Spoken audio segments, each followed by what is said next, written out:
কিশোরগঞ্জের হাওর অঞ্চলে এখন হলুদ সোনা ভুট্টা মাড়াইয়ের শেষ সময়। গত কয়েক বছর ধরে হাওরে ভুট্টা আবাদে ঝুঁকছে কৃষকরা। ধানের পাশাপাশি ভুট্টা বা হলুদ সোনা উৎপাদনে খরচ কম, লাভ বেশি। নেই প্রাকৃতিক দুর্যোগের ক্ষতির ভয়। ফলে দিন দিন বাড়ছে ভুট্টার চাষ।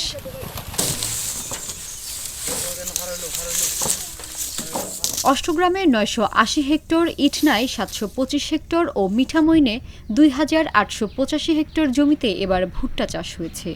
উৎপাদন লক্ষ্যমাত্রা নির্ধারণ করা হয়েছে হেক্টর প্রতি ১১.৫ মেট্রিক টন। এবার প্রতিমন ভুট্টা ১,০৫০ টাকা দরে বিক্রি হচ্ছে, যা প্রায় উৎপাদন খরচের সমান, যা গত মৌসুমে ছিল ১২৫০ টাকা।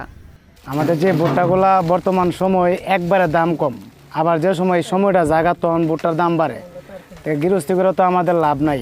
যারা কেনাকাটা করে হ্যাঁ একবারে দাম কম আবার ভুট্টার সিজনটা যখন যাইব ১৪০০-১৫০০ টাকা মন, তখন তো আমরা এই মালামাল কম টিয়াতে বেচালাই।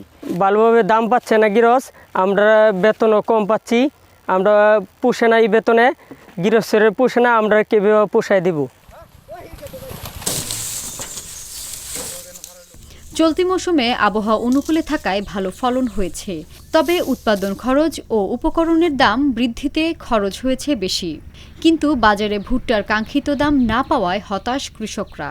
এবছর যে ভুট্টা ফলন পাইতেছি, মনে করেন কানি একে করে ৮০-৯০ মন বা ১০০ মন এরকম, কিন্তু বিক্রির সময় দেখা গেছে ১,০০০ টাকা বা ১,০১০ টাকা বা ২০ টাকা এরকম বিক্রি হয়।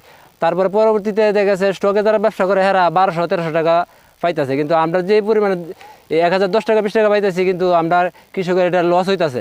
মিঠামইন উপজেলা কৃষি কর্মকর্তা বলেন, ভুট্টার দাম নিয়ে কিছুটা হতাশ কৃষকরা, তবে তাদের লোকসান হবে না।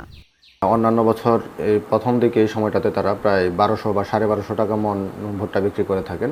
তো এইবার আসলে যারা ভুট্টা কিনতে আসছেন তারা কৃষক পর্যায়ে দাম দিতে যাচ্ছেন ১,০৫০, ৬০, ৭০ এরকম।